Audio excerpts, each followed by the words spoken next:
When one utters the phrase entry-level cars, it's usually meant to describe an inexpensive automobile whose sole purpose is to get people from point A to point B, but when you're talking about Ferrari, all conventional definitions go out the proverbial window.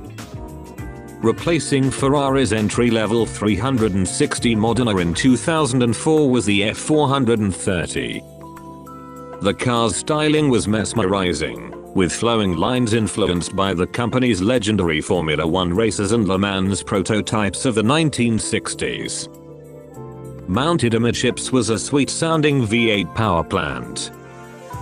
Unlike the 360 Modena's engine, which evolved from that of the 1973 Ferrari 308 GT4, the F430's 4.3-litre naturally aspirated unit was completely new. Output was impressive, as it was rated at 483 HP at 8,500 revolutions per minute, eclipsing the output of the legendary F40's 2.9-litre turbocharged V8.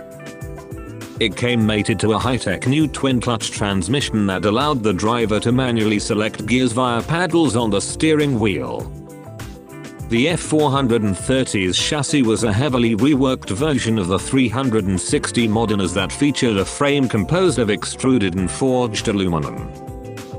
Part of the structure was altered to meet new, more stringent collision safety standards, and the floorboard was made of an exceptionally strong aluminum alloy used in aerospace called extra super duralumin.